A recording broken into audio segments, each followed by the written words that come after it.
Bonsoir, bienvenue sur La Voix de Morgane. J'espère que vous allez bien. Je reprends la lecture de Manon Lescaut, de l'abbé Prévost, tout simplement.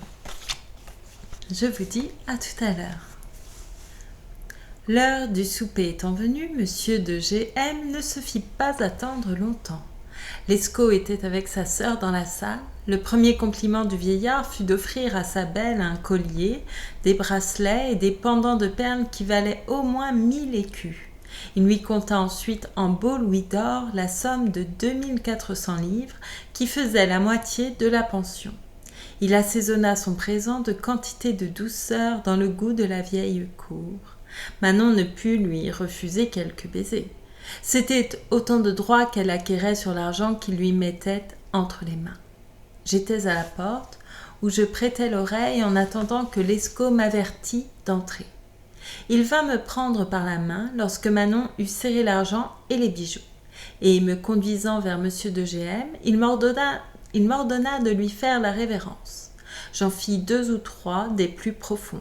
« Excusez, monsieur, lui dit Lescaut, c'est un enfant fort neuf. Il est bien éloigné, comme vous le voyez, d'avoir des airs de Paris.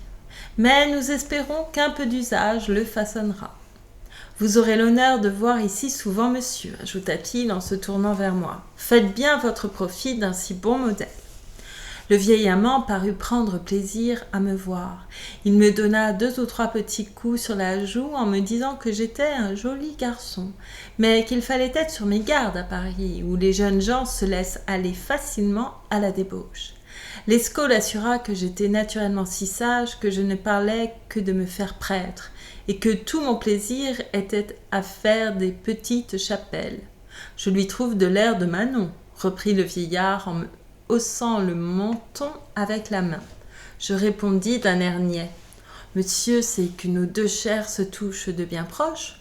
Aussi j'aime ma sœur comme un autre moi-même. »« L'entendez-vous » dit-il à Lescaut. « Il a de l'esprit.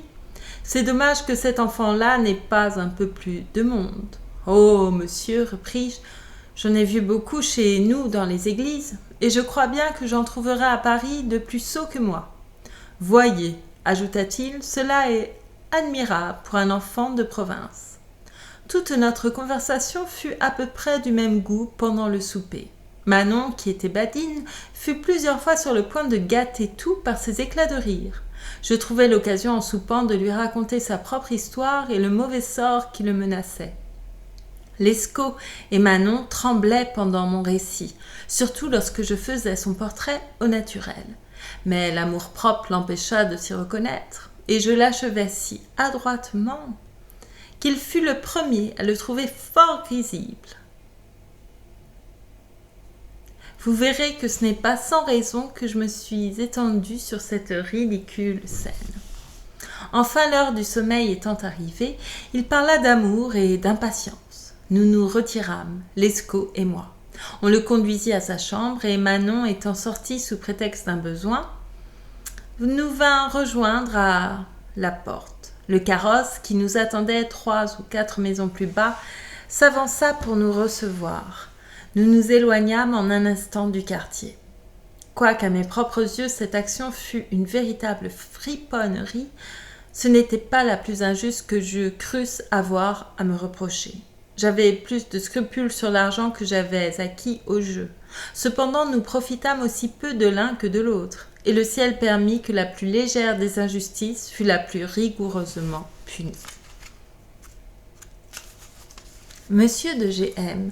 ne tarda pas longtemps à s'apercevoir qu'il était dupé. Je ne sais s'il fit dès le soir même quelques démarches pour nous découvrir, mais il eut assez de crédit pour n'en pas faire longtemps d'inutile, et nous, assez d'imprudence pour compter trop sur la grandeur de Paris et sur l'éloignement qu'il y avait de notre quartier au sien. Non seulement il fut informé de notre demeure et de nos affaires présentes, mais il apprit aussi qui j'étais, la vie que j'avais menée à Paris, l'ancienne liaison de Manon avec B, la tromperie qu'elle lui avait faite. En un mot, toutes les parties scandaleuses de notre histoire. Il prit là-dessus la résolution de nous faire arrêter et de nous traiter moins comme des criminels que comme des fieffés libertins. Nous étions encore au lit lorsqu'un exempt de la police entra dans notre chambre avec une demi-douzaine de gardes. Ils se saisirent d'abord de notre argent, ou plutôt de celui de M. de G.M., et, nous ayant fait lever brusquement, ils nous conduisirent à la porte, où nous trouvâmes 2 carrosses, dans l'un desquels la pauvre Manon fut enlevée sans explication, et moi traînée dans l'autre à Saint-Lazare. Il faut avoir éprouvé de tels revers pour juger du désespoir qu'ils peuvent causer.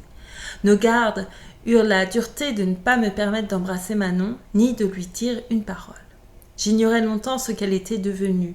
Ce fut sans doute un bonheur pour moi de ne l'avoir pas su d'abord, car une catastrophe si terrible m'aurait fait perdre le sens et peut-être la vie. Ma malheureuse maîtresse fut donc enlevée à mes yeux et menée dans une retraite que j'ai horreur de nommer. Quel sort pour une créature toute charmante qui eût occupé le premier trône du monde si tous les hommes eussent eu mes yeux et mon cœur. On ne l'y traita pas barbairement, mais elle fut resserrée dans une étroite prison, seule et condamnée à remplir tous les jours une certaine tâche de travail comme une condition nécessaire pour obtenir quelque dégoûtante nourriture. Je n'appris ce triste détail que longtemps après, lorsque j'eus essuyé moi-même plusieurs mois d'une rude et ennuyeuse pénitence. Mes gardes ne m'ayant point averti non plus du lieu où ils avaient ordre de me conduire, je ne connus mon destin qu'à la porte de Saint-Lazare. J'aurais préféré la mort dans ce moment à l'état où je me crus près de tomber. J'avais de terribles idées de cette maison. Ma frayeur augmenta lorsqu'en entrant, les gardes visitèrent une seconde fois mes poches pour s'assurer qu'il ne me restait ni armes ni moyens de défense. Le supérieur parut à l'instant. Il était prévenu sur mon arrivée. Il me salua avec beaucoup de douceur. « Mon père, lui dis-je, point d'indignité, je perdrais 1000 vies avant que d'en souffrir une. »« Non, non, monsieur, me répondit-il, vous prendrez une conduite sage et nous serons contents l'un de l'autre. » Il me pria de monter dans une chambre haute. Je le suivis sans résistance. Les archers nous accompagnèrent jusqu'à la porte et le supérieur, y étant entré, leur fit signe de se retirer. « Je suis donc votre prisonnier, lui dis-je. Eh bien, mon père, que prétendez-vous faire de moi ? Il me dit qu'il était charmé de me voir prendre un ton raisonnable, que son devoir serait de travailler à m'inspirer le goût de la vertu et de la religion, et le mien de profiter de ses exhortations et de ses conseils. Que, pour peu que je voulusse répondre aux attentions qu'il aurait pour moi, je ne trouverais que du plaisir dans ma solitude. Ah, du plaisir, repris-je. Vous ne savez pas, mon père, l'unique chose qui est capable de m'en faire goûter. Je le sais, reprit-il, mais j'espère que votre inclination changera. Sa réponse me fit comprendre qu'il était instruit de mes aventures et peut-être de mon nom. Je le priai de m'éclaircir. Il me dit naturellement qu'on l'avait informé de tout. Cette connaissance fut le plus rude de tous mes châtiments. Je me mis à verser un ruisseau de larmes avec toutes les marques d'un affreux désespoir. Je ne pouvais me consoler d'une humiliation qui allait me rendre la fable de toutes les personnes de ma connaissance et la honte de ma famille. Je passai ainsi 8 jours dans le plus profond abattement, sans être capable de rien entendre ni de m'occuper d'autre chose que de mon opprobre. Le souvenir même de Manon n'ajoutait rien à ma douleur. Il n'y entrait du moins que comme un sentiment qui avait précédé cette nouvelle peine, et la passion dominante de mon âme était la honte et la confusion. Il y a peu de personnes qui connaissent la force de ces mouvements particuliers du cœur. Le commun des hommes n'est sensible qu'à 5 ou 6 passions dans le cercle desquelles leur vie se passe et toutes leurs agitations se réduisent. Ôtez-leur l'amour et la haine, le plaisir et la douleur, l'espérance et la crainte, ils ne sentent plus rien. Mais les personnes d'un caractère plus noble peuvent être remuées de 1000 façons différentes. Il semble qu'elles aient plus de 5 sens et qu'elles puissent recevoir des idées et des sensations qui passent les bornes ordinaires de la nature. Et comme elles ont un sentiment de cette grandeur qui les élève au-dessus du vulgaire, il n'y a rien dont elles soient plus jalouses. De là vient qu'elles souffrent si impatiemment le mépris et la risée, et que la honte est une de leurs plus violentes passions. J'avais ce triste avantage à Saint-Lazare. Ma tristesse parut si excessive au supérieur qu'en appréhendant les suites, il crut devoir me traiter avec beaucoup de douceur et d'indulgence. Il me visitait 2 ou 3 fois le jour. Il me prenait souvent avec lui pour faire un tour de jardin, et son zèle s'épuisait en exhortations et en avis salutaires. Je les recevais avec douceur. Je lui marquais même de la reconnaissance. Il en tirait l'espoir de ma conversion. « Vous êtes d'un naturel si doux et si aimable, me dit-il un jour, que je ne puis comprendre les désordres dont on vous accuse. 2 choses m'étonnent. L'une, comment, avec de si bonnes qualités, vous avez pu vous livrer à l'excès du libertinage, et l'autre, que j'admire encore plus, comment vous recevez si volontiers mes conseils et mes instructions après avoir vécu plusieurs années dans l'habitude du désordre. Si c'est repentir, vous êtes un exemple signalé des miséricordes du ciel. Si c'est bonté naturelle, qui me fait espérer que nous n'aurons pas besoin de vous retenir ici longtemps pour vous ramener à une vie honnête et réglée. Je fus ravie de lui voir cette opinion de moi. Je résolus de l'augmenter par une conduite qui pût le satisfaire entièrement, persuadée que c'était le plus sûr moyen d'abréger ma prison. Je lui demandai des livres. Il fut surpris que, m'ayant laissé le choix de ceux que je voulais lire, je me déterminai pour quelques auteurs sérieux. Je finis de m'appliquer à l'étude avec le dernier rattachement, et je lui donnai ainsi dans toutes les occasions des preuves du changement qu'il désirait. Cependant, il n'était qu'extérieur. Je dois le confesser, à ma honte, je jouais à Saint-Lazare un personnage d'hypocrite. Au lieu d'étudier quand j'étais seule, je ne m'occupais qu'à gémir de ma destinée. Je maudissais ma prison et la tyrannie qui m'y retenait. Je n'eus pas plutôt quelque relâche du côté de cet accablement où m'avait jeté la confusion que je retombais dans les tourments de l'amour. L'absence de Manon, l'incertitude de son sort, la crainte de ne la revoir jamais était l'unique objet de mes tristes méditations. Je me la figurais dans les bras de G.M., car c'était la pensée que j'avais eue d'abord, et loin de m'imaginer qu'il lui eût fait le même traitement qu'à moi, j'étais persuadée qu'il ne m'avait fait éloigner que pour la posséder tranquillement. Je passais ainsi des jours et des nuits dont la longueur me paraissait éternelle.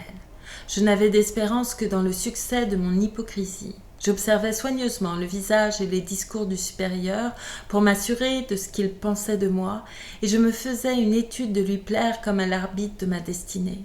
Il me fut aisé de reconnaître que j'étais parfaitement dans ses bonnes grâces. Je ne doutais plus qu'il ne fût disposé à me rendre service. Je pris un jour la hardiesse de lui demander si c'était de lui que mon élargissement dépendait. Il me dit qu'il n'en était pas absolument le maître, mais que, sur son témoignage, il espérait que M. de G.M., à la sollicitation duquel M. le lieutenant général de police m'avait fait renfermer, consentirait à me rendre la liberté.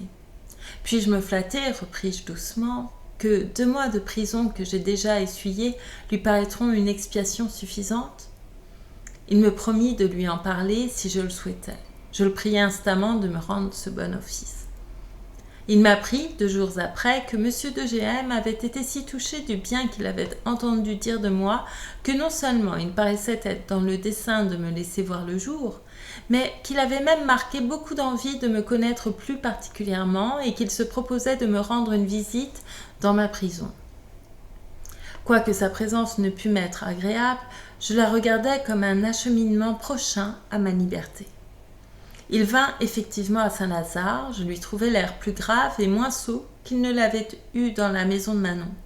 Il me tint quelques discours de bon sens sur ma mauvaise conduite. Il ajouta, pour justifier apparemment ses propres désordres, qu'il était permis à la faiblesse des hommes de se procurer certains plaisirs que la nature exige, mais que la friponnerie et les artifices honteux méritaient d'être punis.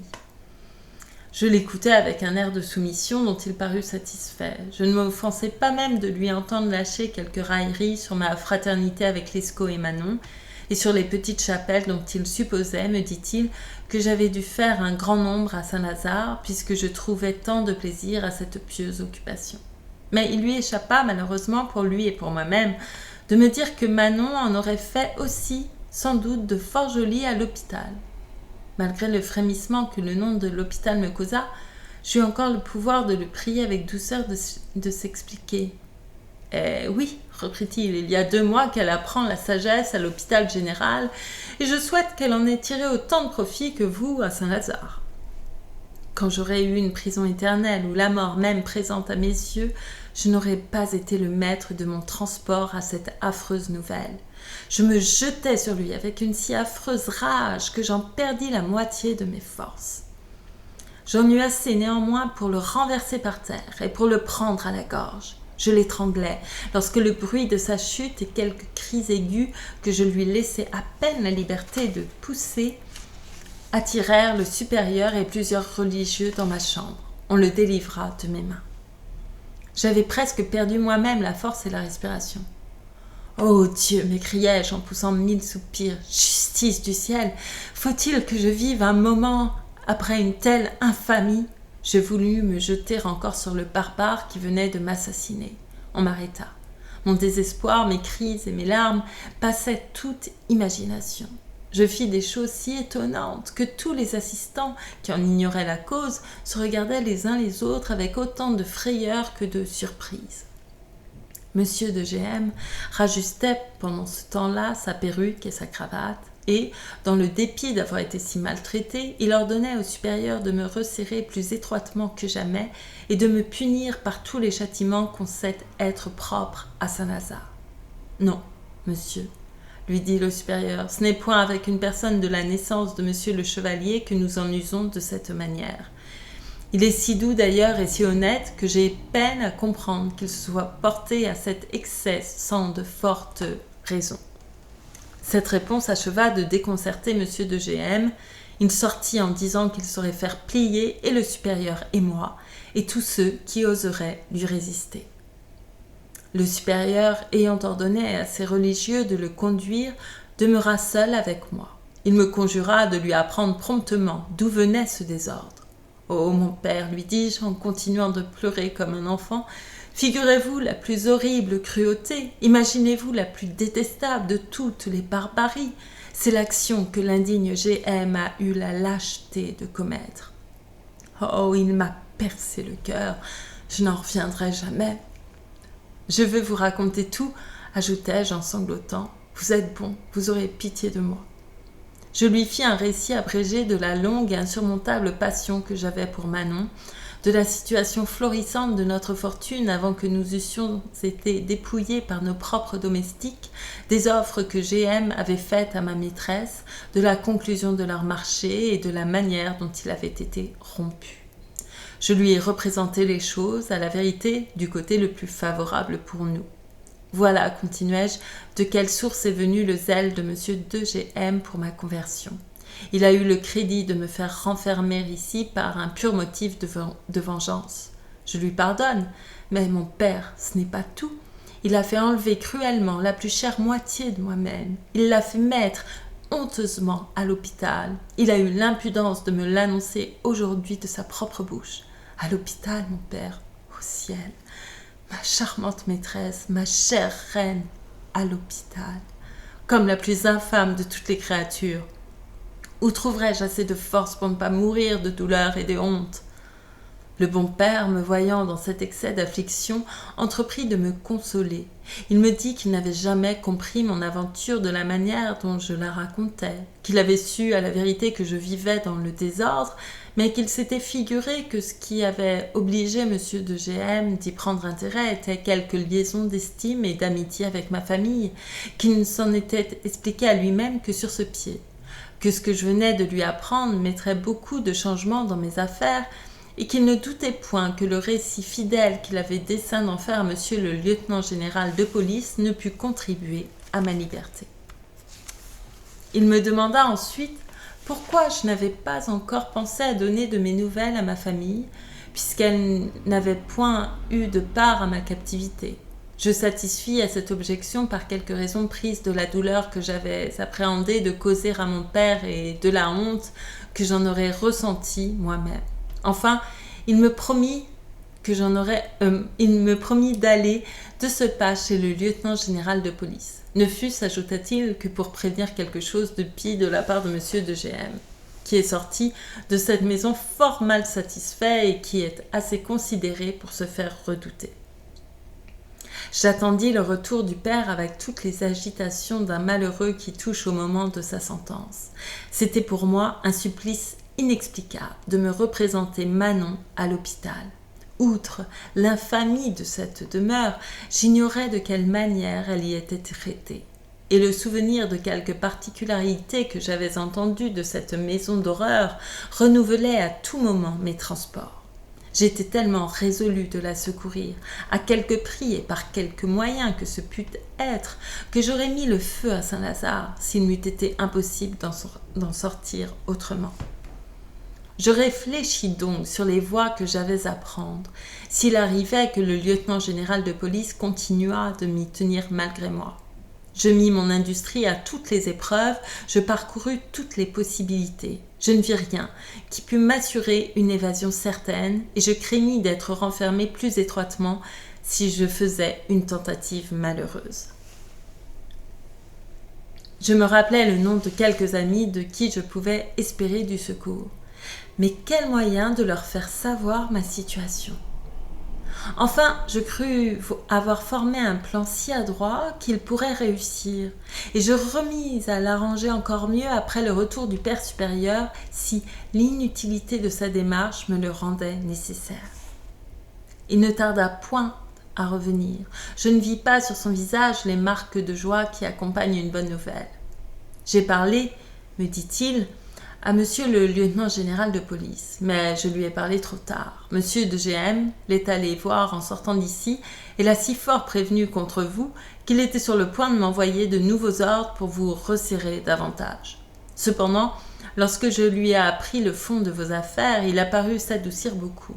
Et, riant un peu de l'incontinence du vieux monsieur de GM, il m'a dit qu'il fallait vous laisser ici 6 mois pour le satisfaire, d'autant mieux, a-t-il dit, que cette demeure ne saurait vous être inutile. Il m'a recommandé de vous traiter honnêtement et je vous réponds que vous ne vous plaindrez point de mes manières. Cette explication du supérieur fut assez longue pour me donner le temps de faire une sage réflexion. Je conçus que je m'exposerais à renverser mes desseins si je lui marquais trop d'empressement pour ma liberté. Je lui témoignais, au contraire, que dans la nécessité de demeurer, c'était une douce consolation pour moi d'avoir quelque part à son estime. Je le priais ensuite, sans affectation, de m'accorder une grâce qui n'était de nulle importance pour personne et qui servirait beaucoup à ma tranquillité. C'était de faire avertir un de mes amis, un saint ecclésiastique qui demeurait à Saint-Sulpice, que j'étais à Saint-Lazare, et de permettre que je reçusse quelquefois sa visite. Cette faveur me fut accordée sans délibérer. C'était mon ami Tiberge dont il était question. Non que j'espérasse de lui les secours nécessaires pour ma liberté, mais je voulais l'y faire servir comme un instrument éloigné, sans qu'il en eût même connaissance. En un mot, voici mon projet. Je voulais écrire à Lescaut et le charger, lui et nos amis communs, du soin de me délivrer. La première difficulté était de lui faire tenir ma lettre. Ce devait être l'office de Tiberge. Cependant, comme il le connaissait pour le frère de ma maîtresse, je craignais qu'il n'eût peine à se charger de cette commission. Mon dessein était de renfermer ma lettre à Lescaut dans une autre lettre que je devais adresser à un honnête homme de ma connaissance, en le priant de rendre promptement la première à son adresse. Et, comme il était nécessaire que je visse Lescaut pour nous accorder dans nos mesures, je voulais lui marquer de venir à Saint-Lazare et de demander à me voir sous le nom de mon frère aîné, qui était venu exprès à Paris pour prendre connaissance de mes affaires. Je remettais à convenir avec lui des moyens qui nous paraîtraient les plus expéditifs et les plus sûrs. Le père supérieur fit avertir Tiberge du désir que j'avais de l'entretenir. Ce fidèle ami ne m'avait pas tellement perdu de vue qu'il ignorât mon aventure. Il savait que j'étais à Saint-Lazare, et peut-être n'avait-il pas été fâché de cette disgrâce, qu'il croyait capable de me ramener au devoir. Il accourut aussitôt à ma chambre. Notre entretien fut plein d'amitié. Il voulut être informé de mes dispositions, je lui ouvris mon cœur sans réserve, excepté sur le dessein de ma fuite. « Ce n'est pas à vos yeux, mon cher ami, lui dis-je, que je veux paraître ce que je ne suis point. Si vous avez cru trouver ici un ami sage et réglé dans ses désirs, un libertin réveillé par les châtiments du ciel, en un mot, un cœur dégagé de l'amour et revenu des charmes de Manon, vous avez jugé trop favorablement de moi. Vous me revoyez tel que vous me laissâtes, il y a 4 mois. Toujours tendre et toujours malheureux par cette fatale tendresse dans laquelle je ne me lasse point de chercher mon bonheur. Il me répondit que l'aveu que je faisais me rendait inexcusable, qu'on voyait bien des pécheurs qui s'enivraient du faux bonheur du vice jusqu'à le préférer hautement au vrai bonheur de la vertu, mais que c'était du moins à des images de bonheur qu'ils s'attachaient, et qu'ils étaient les dupes de l'apparence, mais que de reconnaître, comme je le faisais, que l'objet de mes attachements n'était propre qu'à me rendre coupable et malheureux, et de continuer à me précipiter volontairement dans l'infortune et dans le crime, c'était une contradiction d'idées et de conduite qui ne faisait pas honneur à ma raison. Tiberge, repris-je, qu'il vous est aisé de vaincre lorsqu'on n'oppose rien à vos arts. Laissez-moi raisonner à mon tour. Pouvez-vous prétendre que ce que vous appelez le bonheur de la vertu soit exempt de peine, de traverse et d'inquiétude ? Quel nom donnerez-vous à la prison, aux croix, aux supplices et aux tortures des tyrans ? Direz-vous, comme font les mystiques, que ce qui tourmente le corps est un bonheur pour l'âme ? Vous n'oseriez le dire, c'est un paradoxe insoutenable.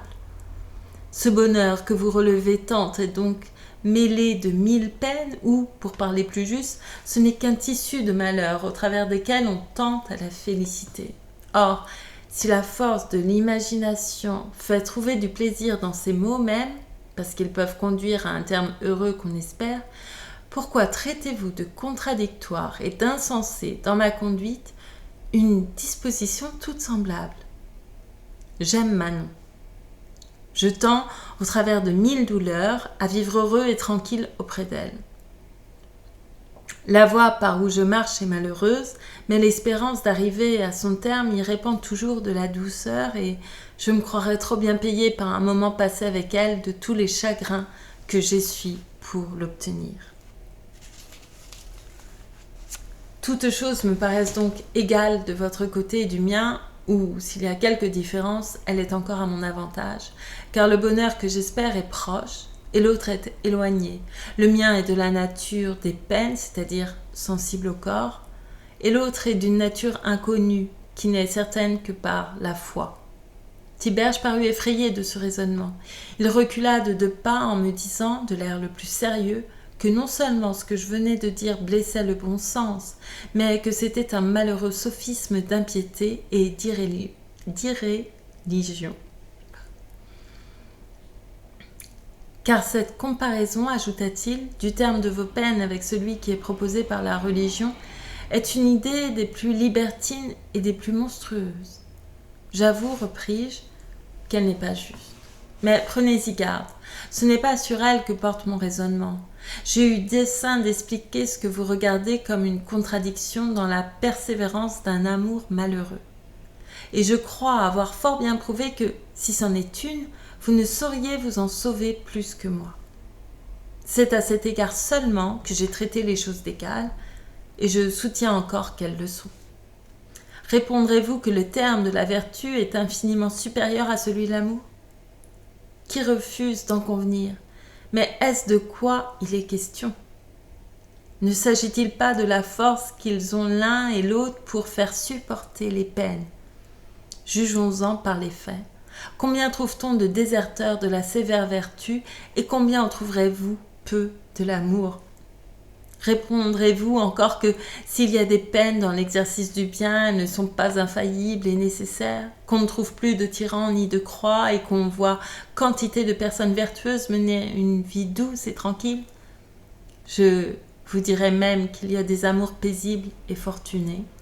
Et, ce qui fait encore une différence qui m'est extrêmement avantageuse, j'ajouterais que l'amour, quoiqu'il trompe assez souvent, ne produit du moins que des satisfactions et des joies, au lieu que la religion veut qu'on s'attende à une pratique triste et mortifiante. Ne vous alarmez pas, ajoutai-je en voyant son zèle prêt à se chagriner. L'unique chose que je veux conclure ici, c'est qu'il n'y a point de plus mauvaise méthode pour dégoûter un cœur de l'amour que de lui en décrier les douceurs, et de lui promettre plus de bonheur dans l'exercice de la vertu. De la manière dont nous sommes faits, il est certain que notre félicité consiste dans le plaisir. Je défie qu'on s'en forme une autre idée. Or, le cœur n'a pas besoin de se consulter longtemps pour sentir que de tous les plaisirs, les plus doux sont ceux de l'amour. Les plus doux sont ceux de l'amour. Il s'aperçoit bientôt qu'on le trompe lorsqu'on lui en promet ailleurs de plus charmant. Et cette tromperie le dispose à se défier des promesses les plus solides. Prédicateur qui voulait me ramener à la vertu, dites-moi qu'elle est indispensablement nécessaire, mais ne me déguisez pas qu'elle est sévère et pénible. Établissez bien que les délices de l'amour sont passagères, qu'elles sont défendues, qu'elles seront suivies par d'éternelles peines et ce qui fera peut-être encore plus d'impression sur moi que plus elles sont douces et charmantes, plus le ciel sera magnifique à récompenser un si grand sacrifice. Mais confessez qu'avec des cœurs tels que nous les avons, elles sont ici-bas nos plus parfaites félicités. Cette fin de mon discours rendit sa bonne humeur à Tiberge. Il convint qu'il y avait quelque chose de raisonnable dans mes pensées. La seule objection qu'il ajouta fut de me demander pourquoi je n'entrais pas, du moins, dans mes propres principes en sacrifiant mon amour à l'espérance de cette rémunération dont je me faisais une si grande idée. « Oh, mon cher ami, lui répondis-je, c'est ici que je reconnais ma misère et ma faiblesse. Hélas, oui, c'est mon devoir d'agir comme je raisonne, mais l'action est-elle en mon pouvoir? De quel secours n'aurais-je pas besoin pour oublier les charmes de Manon? Dieu me pardonne, reprit Tiberge, je pense que voici encore un de nos jansénistes. Je ne sais ce que je suis, répliquai-je, et je ne vois pas trop clairement ce qu'il faut être, mais je n'éprouve que trop la vérité de ce qu'ils me disent. Cette conversation servit du moins à renouveler la pitié de mon ami. Il comprit qu'il y avait plus de faiblesse que de malignité dans mes désordres. Son amitié en fut plus disposée dans la suite à me donner des secours sans lesquels j'aurais péri infailliblement de misère. Cependant, je ne lui fis pas la moindre ouverture du dessein que j'avais de m'échapper de Saint-Lazare. Je le priais seulement de se charger de ma lettre. Je l'avais préparée avant qu'il fût venu, et je ne manquai point de prétexte pour colorer la nécessité où j'étais d'écrire. Il eut la fidélité de la porter exactement, et Lescaut reçut, avant la fin du jour, celle qui était pour lui. Il me vint voir le lendemain et il passa heureusement sous le nom de mon frère. Ma joie fut extrême en l'apercevant dans ma chambre. J'enfermai la porte avec soin. « Ne perdons pas un seul moment, lui dis-je. Apprenez-moi d'abord des nouvelles de Manon et donnez-moi ensuite un bon conseil pour rompre mes fers. » Il m'assura qu'il n'avait pas vu sa sœur depuis le jour qui avait précédé mon emprisonnement, qu'il n'avait appris son sort et le mien qu'à force d'informations et de soins, que, s'étant présenté 2 ou 3 fois à l'hôpital, on lui avait refusé la liberté de lui parler. « Malheureux G.M. m'écriai-je, que tu me le paieras cher. Pour ce qui regarde votre délivrance, continua Lescaut, c'est une entreprise moins facile que vous ne pensez. Nous passâmes hier la soirée, 2 de mes amis et moi, à observer toutes les parties extérieures de cette maison, et nous jugeâmes que, vos fenêtres étant sur une cour entourée de bâtiments, comme vous nous l'aviez marqué, il y aurait bien de la difficulté à vous tirer de là. Vous êtes d'ailleurs au 3e étage et nous ne pouvons introduire ici ni corde ni échelle. Et je ne vois donc nulle ressource du côté du dehors. C'est dans la maison même qu'il faudrait imaginer quelque artifice. Non, repris-je. J'ai tout examiné, surtout depuis que ma clôture est un peu moins rigoureuse par l'indulgence du supérieur. La porte de ma chambre ne se ferme plus avec la clé, j'ai la liberté de me promener dans les galeries des religieux, mais tous les escaliers sont bouchés par des portes épaisses qu'on a soin de tenir fermées la nuit et le jour, de sorte qu'il est impossible que la seule adresse puisse me sauver. Attendez, repris-je.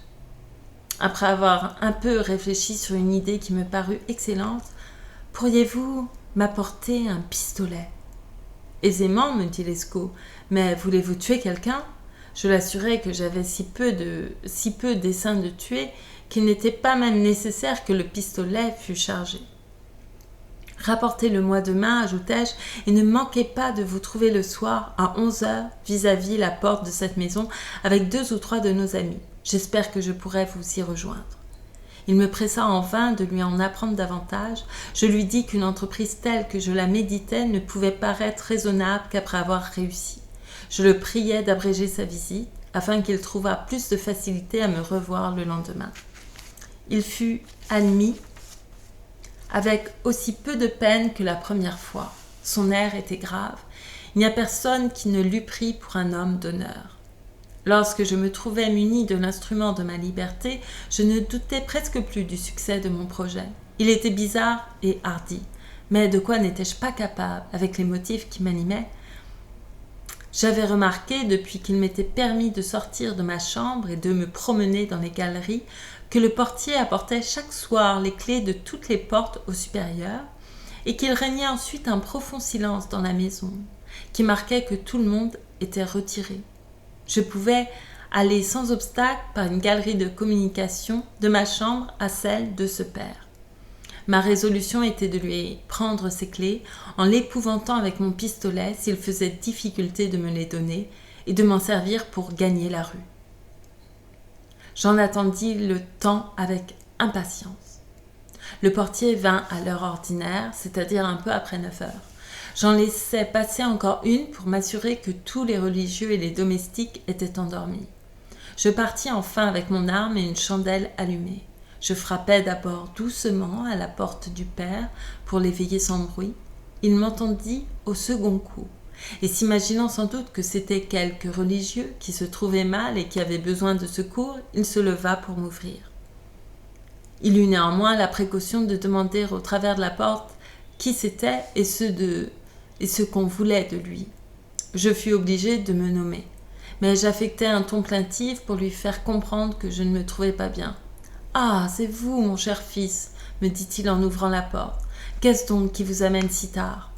J'entrai dans sa chambre et l'ayant tiré à l'autre bout, opposé à la porte, je lui déclarai qu'il m'était impossible de demeurer plus longtemps à Saint-Lazare, que la nuit était un temps commode pour sortir sans être aperçu et que j'attendais de son amitié qu'il consentirait à m'ouvrir les portes ou à me prêter ses clés pour les ouvrir moi-même. Et voilà. C'est la fin de cette partie de Manon Lescaut. Quelle aventure, quelle aventure. Je vous remercie beaucoup pour votre écoute et je vous dis à très bientôt pour la suite de Manon Lescaut, tout simplement. Merci beaucoup. N'hésitez pas, si vous avez envie d'aimer cette vidéo, de la partager ou même de vous abonner. Voilà, je vous remercie vraiment et à très bientôt.